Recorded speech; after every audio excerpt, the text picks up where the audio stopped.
صل على سيدنا ومولانا محمد وعلى بسم اللہ الرحمن الرحیم۔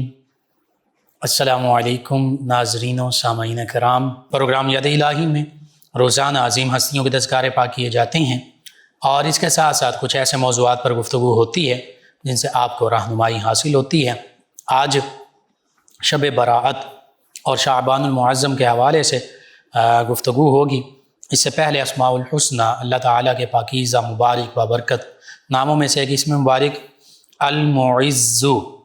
المعز عزت دینے والا، تو اس اسم مبارکہ کو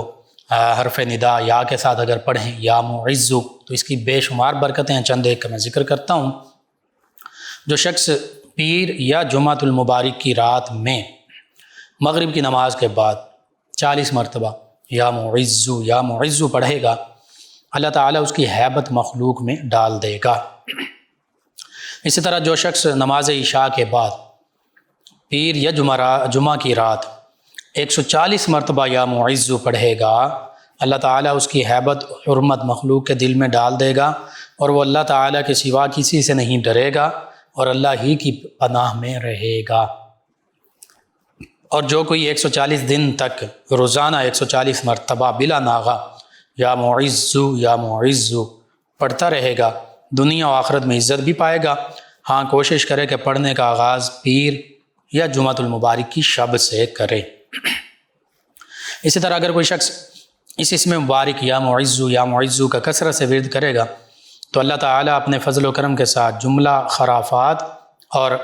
اشرار عالم سے اس کی حفاظت فرمائے گا، یعنی برے معاملات سے بچائے گا، لوگوں کی شرارتوں سے، تمام مخلوقات کی شرارتوں سے حفاظت عطا فرمائے گا۔ اور اس اسم مبارکہ کے ورد کی برکت سے پڑھنے والا اللہ تعالیٰ کی حفاظت میں رہے گا۔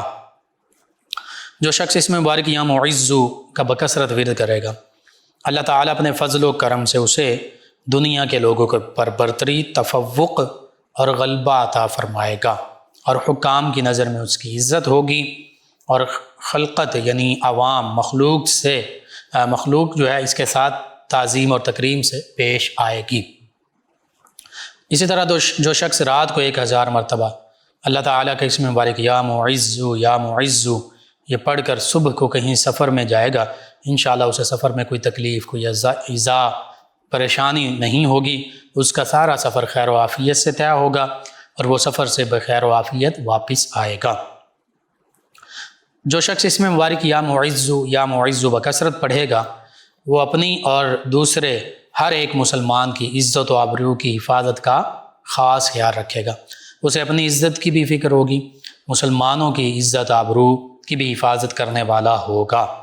اپنے لیے کبھی کوئی ذلت یا حقارت کی بات گوارا نہیں کرے گا، ہر وقت اپنے کردار اور اپنے چال چلن کی حفاظت کرے گا، بری عادات سے بچتا رہے گا، اور حتی المقدور کسی ایسے کام کے قریب بھی نہیں پھٹکے گا جس میں کوئی ذلت کی بات ہو۔ تو بری عادات کے حوالے سے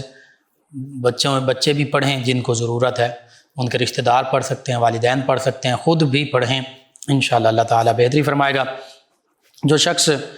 دوشنبہ یعنی پیر یا جمعۃ المبارک کے دن نماز مغرب کے بعد 40 مرتبہ یا معز پڑھے گا، اللہ تعالیٰ لوگوں کے دلوں میں اس کی ہیبت پیدا فرما دیں گے اور وہ لوگوں کی نظروں میں عزیز ہوگا۔ تو یہ چند ایک برکتیں اللہ تعالیٰ کے اسم مبارک یا معز کی، حالانکہ برکتیں بے شمار ہیں، ہم اس کا احاطہ ہی نہیں کر سکتے،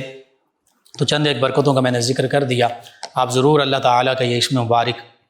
اپنے معمول کا حصہ بنائیں، اپنے اوراد و وظائف میں شامل کریں، اور اعزاء، اقربا، رشتہ دار، دوست، احباب، پڑوسی، محلہ دار، امت مسلمہ تک پہنچائیے۔ میرے آپ کے ہمارے بتانے سے امت مسلمہ میں سے کسی بھی ہمارے مسلمان بہن بھائی، کسی مسلمان فرد کا فائدہ ہوتا ہے، انشاءاللہ یہ ہمارے لیے بھی دین و دنیا آخرت میں بھلائی، فائدہ، نجات اور شفا کا باعث ہوگا۔ اللہ سبحانہ و تعالیٰ دین و دنیا آخرت کی بھلائیاں میں عطا فرمائے اور تمام مشکلات سے ہماری حفاظت فرمائے، آسانیاں ہمیں عطا فرمائے، آسانیاں بانٹنے والا بنائے، آمین۔ جی ناظرین و سامعین، شعبان المعظم کی برکتیں بے شمار ہیں، اور اللہ کے پیارے حبیب صلی اللہ علیہ وآلہ وسلم نے بھی خاص طور پر اس کا ذکر فرمایا اور شارح بخاری حضرت علامہ احمد بن محمد قسطلانی علیہ رحمہ، انہوں نے شیخ شہاب الدین احمد بن حجازی علیہ رحمہ ان کے حوالے سے نقل کیا کہ بے شک شعبان المعظم نبی رحمت صلی اللہ علیہ وآلہ وسلم پر درود پاک پڑھنے کا مہینہ ہے، اور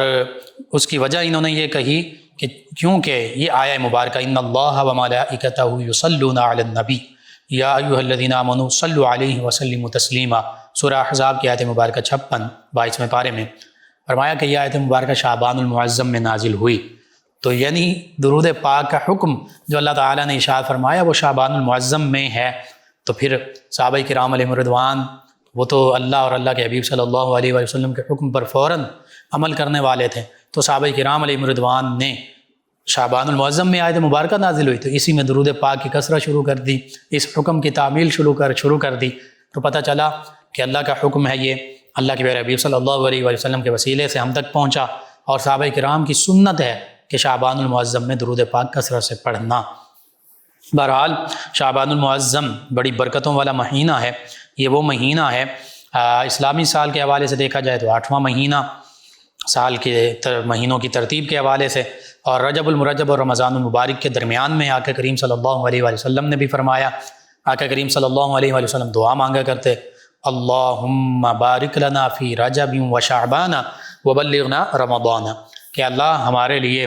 رجب المرجب میں بھی برکتیں نازل فرما، شعبان المعظم میں بھی برکتیں نازل فرما، اور ہمیں رمضان المبارک ہماری زندگیوں میں ہمیں نصیب فرما، رمضان المبارک تک پہنچا دے۔ تو اس لیے شعبان المعظم بڑی برکتوں والا مہینہ، نبی کریم صلی اللہ علیہ وآلہ وسلم کے معمولات کا ذکر کیا جائے،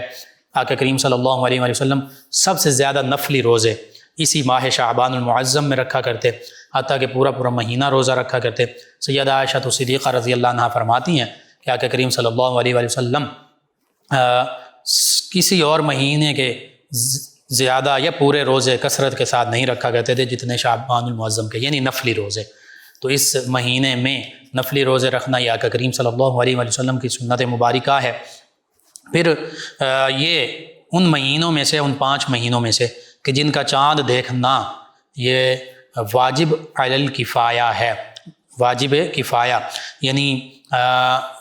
کم از کم چند لوگ جو ہیں، چند مسلمان وہ لازمی ان 5 مہینوں کا چاند دیکھیں۔ ان مہینوں میں شعبان المعظم بھی ہے، پھر رمضان المبارک، پھر شوال المکرم، پھر ذی قعدۃ الحرام، اور پھر ذی الحجۃ الحرام۔ یہ 5 مہینے ایسے ہیں کہ ان کا چاند دیکھنا واجب علی الکفایہ ہے، واجب کفایہ۔ اسی طرح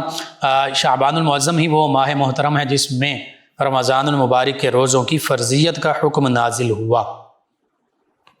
اسی طرح اگر شعبان کا لفظی معنی دیکھا جائے تو شعبن سے بنا ہے جس کا معنی ہے گھاٹی، اور چونکہ اس مہینے میں خیر و برکت کا عام طور پر نزول ہوتا ہے اس لیے اسے شعبان کہا جاتا ہے۔ جس طرح گھاٹی پہاڑ کا راستہ ہوتی ہے، گھاٹی میں سے گزر کر آگے پہاڑوں تک جایا جاتا ہے، اسی طرح یہ مہینہ بھی خیر و برکت کا ذریعہ ہے، راستہ ہے، یعنی رمضان المبارک جو اللہ تعالیٰ کا بھی مہینہ ہے اور اس کی طرف جانے کا راستہ شعبان سے گزر کر جاتا ہے۔ تو رمضان المبارک مزید نیکیوں کا، برکتوں کا مہینہ، رحمت کا پہلا عشرہ رحمت کا، دوسرا مغفرت کا، تیسرا عشرہ جہنم سے آزادی کا، تو اس رمضان المبارک کی طرف جانے کا جو راستہ ہے وہ شعبان المعظم سے ہو کر جاتا ہے، اس لیے اسے شعبان بھی کہا جاتا ہے۔ اور پھر نبی کریم صلی اللہ علیہ وآلہ وسلم سے یہ بھی منقول ہے کہ انما سمی شعبان لأنه ينشعب فيه خیر کثیر للصائم فيه حتى يدخل الجنة، یعنی اس مہینے کو شعبان اس لیے کہا جاتا ہے کہ اس میں روزے رکھنے والے کے لیے بہت سی بھلائیاں ہیں، اور بہت سی بھلائیاں پھوٹتی ہیں، شاخوں کی طرح پھیلتی ہیں، یہاں تک کہ وہ جنت میں داخل ہو جاتا ہے۔ یہ ہمارے اسلاف محدثین، مفسرین، انہوں نے آقا کریم صلی اللہ علیہ وآلہ وسلم کے فرامین مبارکہ بھی نقل کیے شعبان المعظم کی برکت کے حوالے سے۔ تو اس فرمان مبارکہ کو جب ہم سامنے رکھتے ہیں تو پتہ چلتا ہے کہ اس کے روزے جو ہیں یہ بھلائیوں کی شاخیں ہیں، اور پھر جو اس میں نفلی روزے رکھتا ہے یعنی رمضان المبارک کی تیاری اسی ماہ محترم سے شروع کر دیتا ہے، تو پھر یہ بھی اس کی جنت میں داخلے کا ذریعہ بن جاتا ہے۔ اور اصل بات یہ ہے، رحمت حق بہا نہ می جوید، رحمت حق بہا نہ می جوید۔ اللہ کی رحمت جو ہے وہ معاوضہ اور بدلہ طلب نہیں کرتی۔ اللہ کی رحمت بہانہ، اللہ کی رحمت کے لیے تو بہانہ ہوتا ہے، کوئی سا بہانہ بن جاتا ہے، ورنہ یہ بھی بات سمجھیے اعمال بہت ضروری ہیں اور کرنے ہیں، لازمی کرنے ہیں۔ فرائض جو ہیں وہ فرض ہیں، ضروری ہیں، سب سے پہلا درجہ، پھر واجبات ہیں، پھر سنن ہیں، اس سنن میں بھی مؤکدہ کی زیادہ تاکید ہے، غیر مؤکدہ ہیں، پھر مستحبات ہیں، مستحب جو ہے سنت جو ہے وہ بھی ضروری ہے، آقا کریم صلی اللہ علیہ وسلم کا طریقہ مستحب جو ہے وہ پسندیدہ ہے۔ تو اب ان کے درجہ بدرجہ ان پر عمل کرنا لازمی ہے، لیکن کوئی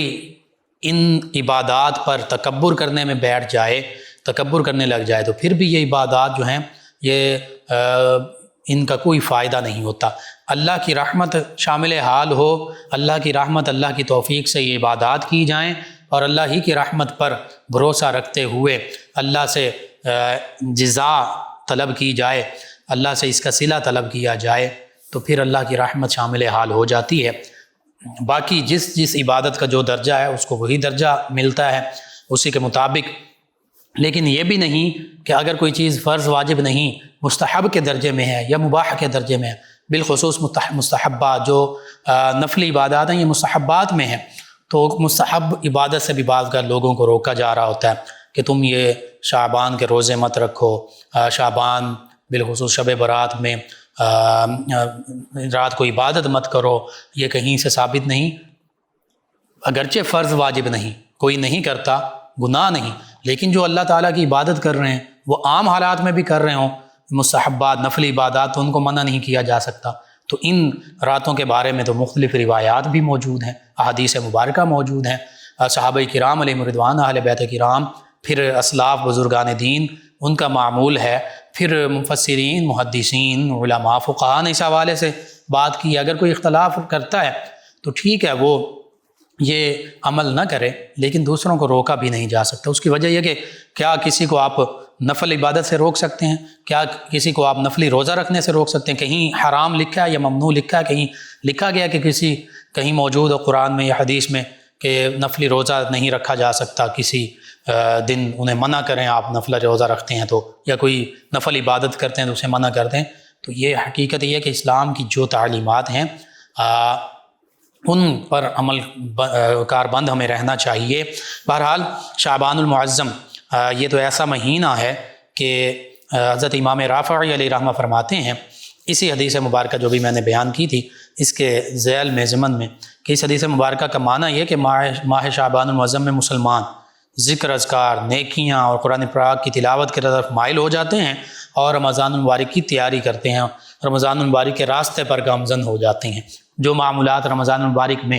بالخصوص تمام امت مسلمہ کر رہی ہوتی ہے بڑی شوق و ذوق کے ساتھ، اس کی تیاری اور اس کا آغاز شعبان المعظم میں مسلمان کر دیتے ہیں، تو کیا یہ بری بات ہے؟ بہت اچھا معاملہ، پورا سال ہونا چاہیے، اور اگر ان دنوں میں خصوصیت کے ساتھ شروع کر دیا تو کوئی اس میں حرج نہیں ہے۔ اسی طرح نبی کریم صلی اللہ علیہ وآلہ وسلم فرمایا کرتے تھے کہ جب ماہ شعبان المعظم آ جائے تو پھر اپنے جسموں کو پاکیزہ کر لو اور اپنی نیتوں کو اچھا کر لو، یعنی پاک صاف رہنا ہر حالت میں ضروری ہے، لیکن بالخصوص شعبان المعظم میں مزید اس میں بہتری لے آؤ، اپنے آپ کو پاک صاف رکھو اور اپنی نیتیں بہتر کر لو، یعنی اچھے کام کی نیتیں کرو، اچھے کام کرنا مزید شروع کر دو۔ اسی طرح شعبان المعظم کا مہینہ چونکہ رمضان المبارک سے پہلے آتا ہے، تو جس طرح رمضان المبارک میں روزے اور تلاوت قرآن مجید فرقان حمید کا حکم ہے، اسی طرح ماہ شعبان المعظم میں بھی اس کی بڑی اہمیت ہے کہ روزے رکھے جائیں، قرآن کریم کی تلاوت کی جائے، تاکہ استقبال رمضان یہ اس کی تیاری ہو جائے۔ اور آقا کریم صلی اللہ علیہ وآلہ وسلم بھی شعبان المعظم میں روزے بھی رکھا کرتے، کثرت سے قرآن کریم کی تلاوت، سیدنا جبریل امین علیہ السلام سے قرآن پاک کا دور ہوتا بالخصوص رمضان المبارک میں، اور پھر آقا کریم صلی اللہ علیہ وآلہ وسلم نے رمضان المبارک کی اہمیت اسی شعبان المعظم میں ارشاد فرمائی اس کے استقبال کے حوالے سے۔ اور سیدنا انس بن مالک رضی اللہ عنہ صحابی رسول یہ فرماتے ہیں کہ شعبان کا مہینہ جب آتا تو مسلمان یعنی صحابہ کرام علیہم رضوان قرآن مجید فرقان حمید کی تلاوت میں مشغول ہو جاتے، اپنے مالوں کی زکوٰۃ ادا کر دیتے تاکہ کمزوروں اور مسکینوں کو بھی رمضان المبارک کے روزوں کی طاقت ملے۔ جب زکوٰۃ تو پہلے ہی تقسیم کر دی جائے گی رمضان المبارک سے، تو جو کمزور ہیں، مسکین ہیں، جن کے پاس کھانے پینے کو کچھ نہیں، وہ سحری اور افطاری کا سامان اس کا معاملہ جو ہے وہ پورا کر لیں گے، راشن اکٹھا کر لیں گے، راشن خرید لیں گے، بچے جو ہیں ان کے عید کا جو ہے معاملہ وہ بہتر ہو جائے گا۔ تو پتہ چلا کہ رمضان المبارک کی برکتیں تو بے شمار ہیں، لیکن اس کی تیاری زکوٰۃ کے حوالے سے، عبادات کے حوالے سے، روزوں کے حوالے سے، نفلی عبادات کے حوالے سے، نوافل کے ادائیگی کے حوالے سے، قرآن کریم کی تلاوت کے حوالے سے یہ پہلے سے کی جا سکتی ہے، اور یہی شب برات میں کیا جاتا ہے۔ اسی طرح کئی بزرگان دین، کئی مفسرین، محدثین، ان کا یہی معمول تھا کہ اس پورے مہینے میں بالخصوص اور شب برات اس میں بالعموم وہ یہ انداز اپنایا کرتے تھے۔ سید عائشہ صدیقہ رضی اللہ عنہ فرماتی ہیں کہ آقا کریم صلی اللہ علیہ وآلہ وسلم ماہ شعبان میں آپ کو روزے رکھنا تمام مہینوں سے زیادہ پسند تھا، اور آپ اس میں روزے رکھا کرتے، ایسے روزہ رکھا کرتے کہ پھر ان روزوں کو رمضان المبارک کے روزوں سے ملا دیتے، یعنی اس مہینے کے بھی زیادہ سے زیادہ روزے رکھا کرتے، حتیٰ کہ آپ فرماتے کہ رسول کریم صلی اللہ علیہ وآلہ وسلم پورے شعبان کے روزے رکھا کرتے تھے، اور فرماتے کہ اپنی استطاعت کے مطابق عمل کرو کہ اللہ پاک اس وقت تک اپنا فضل نہیں روکتا جب تک تم اکتا نہ جاؤ۔ اور یہ سنن ابی داؤد اور صحیح بخاری یعنی سیاستہ کی احادیث مبارکہ ہیں کہ آقا کریم صلی اللہ علیہ وسلم پورا مہینہ روزے رکھا کرتے تھے۔ اسی طرح سیدہ ام سلمہ ام المومنین فرماتی میں نے نبی کریم صلی اللہ علیہ وسلم کو شعبان اور رمضان المبارک کے علاوہ لگاتار 2 مہینے کے روزے رکھتے نہیں دیکھا، یعنی شعبان اور رمضان لگاتار ان 2 مہینوں کے آقا کریم صلی اللہ علیہ وسلم روزے رکھا کرتے تھے۔ اس کے علاوہ کوئی بھی ایسے 2 مہینے نہیں تھے جن کے آقا کریم صلی اللہ علیہ وسلم پورے لگاتار روزے رکھا کرتے ہوں، اور یہ بھی ترمذی سیاستہ کی حدیث مبارکہ کی جو کتاب ہے اس میں موجود ہے۔ اسی طرح شب برات کا خاص طور پر ذکر کیا جائے تو پھر الجامع الصغیر میں، اسی طرح مختصر ابن عساکر میں یہ حدیث مبارکہ موجود ہے، اور مکمل تفصیل کے ساتھ موجود ہے کہ نبی کریم صلی اللہ علیہ وآلہ وسلم نے 5 راتوں کے بارے میں فرمایا کہ ان 5 راتوں میں دعا رد نہیں کی جاتی، قبول ہوتی ہے، اور ان میں سے ایک جو ہے وہ شعبان المعظم کی 15ویں رات یعنی شب برات ہے، آج جو رات آنے والی ہے۔ اسی طرح شب برات کے مختلف نام ہیں۔ محدث، بہت بڑے محدث حضرت علامہ علی بن سلطان جنہیں ملا علی قاری علیہ رحمہ کہا جاتا ہے، آپ نقل کرتے ہیں کہ نصف شعبان کے 4 نام ہیں: لیلۃ المبارکہ برکت والی رات، لیلۃ البراءہ نجات والی رات، لیلۃ الصک دستاویز والی رات، فرشتوں میں وہ جو احکام ان تک پہنچا دیے جاتے ہیں، لیلۃ الرحمہ رحمت والی رات، اور پھر مزید فرماتے ہیں کہ اسے لیلۃ البراءت اور لیلۃ الصک نجات اور دستاویز والی رات اس لیے کہا جاتا ہے کہ جب تاجر مالک سے اس کا اناج وصول کر لیتا ہے تو اس کے لیے برات نامہ لکھ دیتا ہے کہ میں نے برات ہو گئی اب۔ اسی طرح اللہ پاک اس رات اپنے مومن بندوں کے لیے برات نامہ لکھ دیتا ہے، یعنی جو اللہ تعالیٰ سے لو لگاتے ہیں اور توبہ استغفار کرتے ہیں، معافی طلب کرتے ہیں، تو اللہ تعالیٰ انہیں برات یعنی نجات عطا فرما دیتا ہے۔ اسی طرح سید محمد بن علوی مالکی رحمۃ اللہ تعالیٰ علیہ نے ان ناموں کے علاوہ مزید نام بھی ذکر کیے: لیلۃ القسمہ قسمت کی رات، لیلۃ التکفیر اور مٹانے کی رات، کیونکہ اس رات میں گناہ مٹا دیے جاتے ہیں اگر کوئی توبہ کرے، لیلۃ الاجابہ قبولیت، دعاؤں کی قبولیت کی رات، لیلۃ الحیات زندگی کی رات، یعنی اس رات میں وہ سارے معاملات فرشتوں کے سپرد ہوتے ہیں، لکھے جاتے ہیں، لیلۃ عید الملائکہ فرشتوں کی عید کی رات، لیلۃ الشفاعہ شفاعت کی رات، لیلۃ الجائزہ اپنا احتساب کرنے کی، جائزہ لینے کی رات، لیلۃ الرجحان یعنی رجحان اللہ کی طرف رجحان ہو، بہتری کی طرف رجحان ہو، اس کی رات، لیلۃ التعظیم عظمت والی رات، تعظیم والی رات، اور لیلۃ القدر اگرچہ وہ رمضان المبارک میں ہے لیکن لفظی معنی دیکھا جائے تو یہ بھی قدر والی رات ہے، قدر و عظمت والی رات، لیلۃ الغفران مغفرت والی رات۔ تو یہ نام علماء فقہاء نے لکھے ہیں۔ اسی طرح شب برات میں اللہ تعالیٰ بھلائیوں کے دروازے کھول دیتا ہے، جیسا کہ نبی کریم صلی اللہ علیہ وآلہ وسلم نے فرمایا کہ اللہ تعالیٰ 4 راتوں میں بھلائیوں کے دروازے کھول دیتا ہے۔ ایک بقرہ عید کی رات،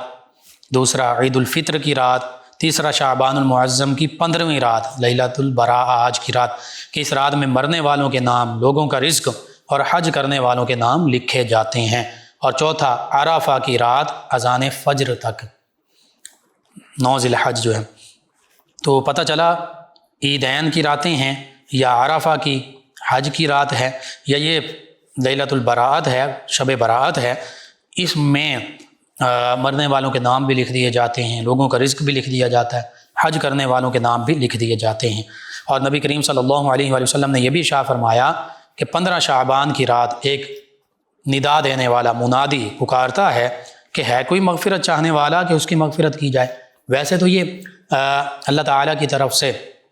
منادی ہر رات یہ اعلان کرتا ہے تہجد کے وقت، لیکن یہ رات ایسی ہے کہ نماز مغرب کے وقت سے غروب آفتاب سے لے کر طلوع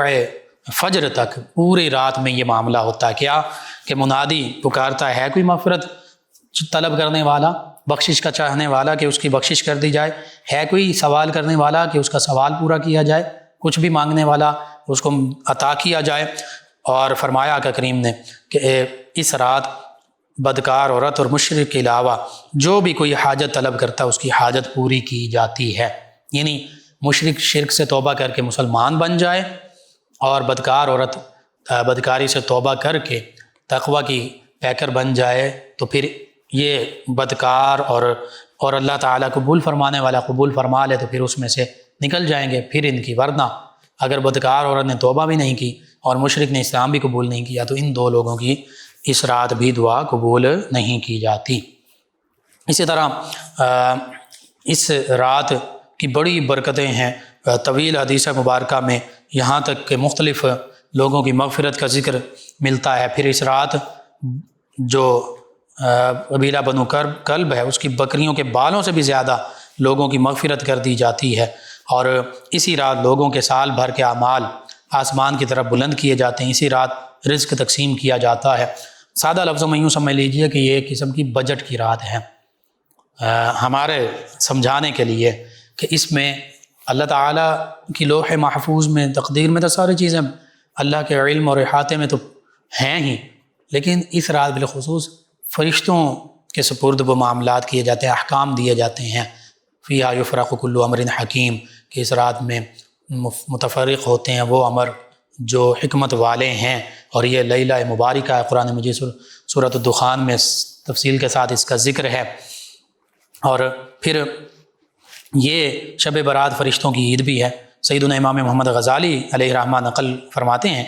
کہ کہتے ہیں کہ یہ کہا گیا کہ آسمان کے فرشتوں کے لیے 2 راتیں عید اور مسرت کی خوشی کی ہیں، جیسے دنیا میں مسلمانوں کے لیے 2 عید کے دن ہیں، عید الفطر اور عید الاضحیٰ۔ تو فرماتے ہیں کہ فرشتوں کی عید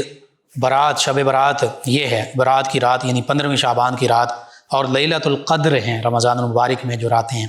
اور مومنوں کی عیدیں عید الفطر اور عید الاضحیٰ کا دن ہے، اسی لیے 15 شعبان المعظم کی رات کو فرشتوں کی عید کی رات کا نام دیا گیا۔ اور مفسر قرآن حضرت امام تقی الدین سبکی شافعی علیہ الرحمہ نے فرمایا کہ یہ رات سال بھر کے گناہوں کا کفارہ بنتی ہے، اور پھر شب جمعہ کے بارے میں فرمایا کہ پورے ہفتے کے گناہوں کا کفارہ، لیلۃ القدر عمر بھر کے گناہوں کا کفارہ، یعنی ان راتوں میں اللہ تعالیٰ کی عبادت کرنا، اللہ کی یاد میں مشغول رہنا، یاد الہی میں مشغول رہنا، ساری رات جاگ کر گزار دینا گناہوں کے کفارے کا سبب ہوتا ہے، اس لیے ان راتوں کو کفارے کی رات بھی کہا جاتا ہے۔ بہرحال اس رات میں بخشش ہوتی ہے ہر توبہ کرنے والے کی۔ قبیلہ بنی کلب کے جو بکریاں ان کے بالوں سے زیادہ وہ بے شمار ہیں۔ اور پھر سیدنا امام بہقی انہوں نے روایت نقل کی نبی کریم صلی اللہ علیہ وسلم کا فرمان کہ 6 آدمیوں کی اس رات میں بخشش نہیں ہوتی: شراب کا عادی شرابی، ماں باپ کا نافرمان، زنا کا عادی، قطع تعلق کرنے والا، تصویر بنانے والا اپنے ہاتھ کے ساتھ، اور چغل خور۔ اور اسی طرح مختلف دیگر روایات میں کاہن، جادوگر، تکبر کرنے والا، اور تکبر کی وجہ سے چادر، پاجامہ، چادر یا تہبند وغیرہ ٹخنوں کے نیچے لٹکانے والا، یا کسی مسلمان سے بلا اجازت شرعی بغض اور کینہ رکھنے والا، اس کی بھی اس رات میں بخشش نہیں ہوتی۔ تو یہ ایسے گناہ ہیں چند ایک جن کا میں نے ذکر کیا حدیث مبارکہ کے مطابق، ان کی بخشش بھی اس رات میں نہیں ہوتی۔ نبی کریم صلی اللہ علیہ وآلہ وسلم اس رات شہدائے احد ان پر تشریف لے جاتے، قبرستان میں جاتے، ان کے لیے دعائے مغفرت فرماتے، روزے کا اہتمام فرماتے، اور نبی کریم صلی اللہ علیہ وآلہ وسلم تو ویسے بھی رات میں عبادات میں مشغول رہا کرتے تھے، اس رات میں بھی بالخصوص آقا کریم صلی اللہ علیہ وآلہ وسلم عبادات میں مشغول رہتے، اور پھر خاص طور پر نبی کریم صلی اللہ علیہ وآلہ وسلم دعا فرمایا کرتے، طویل سجدے فرمایا کرتے اس رات میں۔ تو پھر سنت مبارکہ بھی یہی ہے کہ اس رات میں نوافل پڑھے جائیں، طویل سجدے کیے جائیں، قبرستان میں جایا جائے،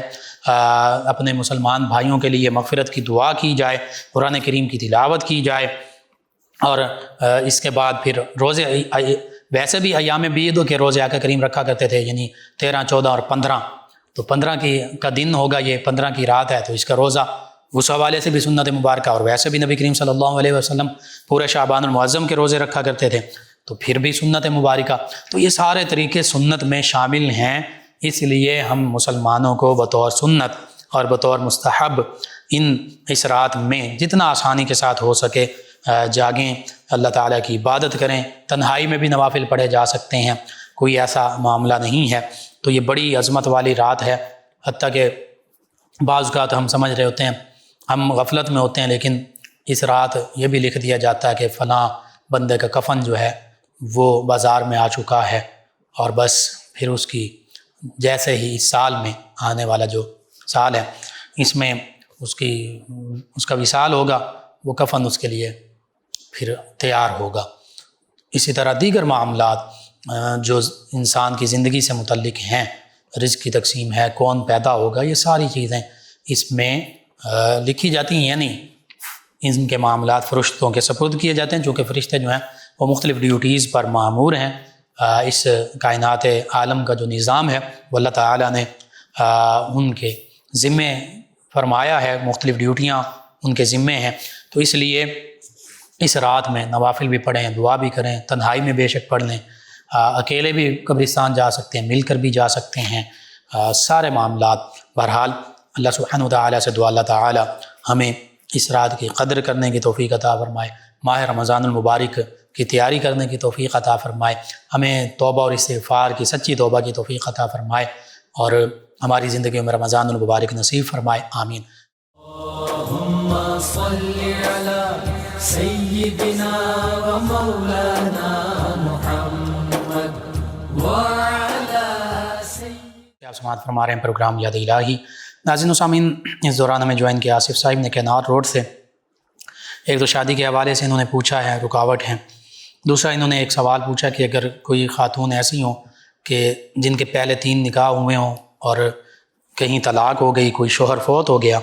تو اب وہ نکاح کے بغیر ہیں، تو وہ نکاح کی بجائے دیگر جو غیر شرعی تعلق ہے وہ رکھنا چاہتی ہیں، لیکن نکاح نہیں کرنا چاہتی، تو اس حوالے سے کیا ہے؟ جی شادی کے حوالے سے میں آپ کو بتا دیتا ہوں، سورہ اخلاص 90 دن تک روزانہ 41 مرتبہ پڑھیں، رات کو سونے سے پہلے، اور اول آخر تا تعداد میں درود پاک 3 مرتبہ پڑھ لیں، اور اللہ سے دعا بھی کریں۔ ان خاتون کا جو یہ معاملہ اللہ تعالیٰ انہیں توبہ کی توفیق عطا فرمائے، ایسا معاملہ ہے کہ نکاح جو ہے وہ اللہ تعالیٰ کے ہاں پسندیدہ ہے، نکاح ہی کرنا چاہیے، اور اگر نکاح نہیں کرنا چاہتی تو پھر اس طرح کے جو تعلقات ہیں یہ بھی استوار نہیں کرنے چاہیے، یہی شریعت اسلامیہ کا حکم ہے۔ ان کے علاوہ محمد بلال صاحب میں اپنی دعاؤں سے نوازا، جی بہت شکریہ آپ کا، آپ کے حق میں بھی اللہ تعالیٰ یہ دعائیں قبول فرمائے۔ اقبال صاحب کہتے ہیں آپ کو اور پوری ٹیم کو سلام۔ جی وعلیکم السلام، کہتے ہیں کہ میری فیملی میں سے کچھ لوگ بیمار ہیں، دعا کر دیں اللہ تعالیٰ شفا عطا فرمائے۔ سورہ رحمان کی تلاوت جو ہے یہ گھر میں کریں۔ ارشاد صاحبہ کہتے ہیں کہ غصے میں اپنے بچوں کو میں بد دعا دے بیٹھا ہوں، اور بیٹی کے ہاں اولاد نہیں ہو رہی اور بیٹے کی شادی نہیں ہو رہی، کچھ بتا دیں۔ جی اس حوالے سے یہ کہ آپ لفظاً بھی ان کے سامنے انہیں کہیں کہ بیٹا میں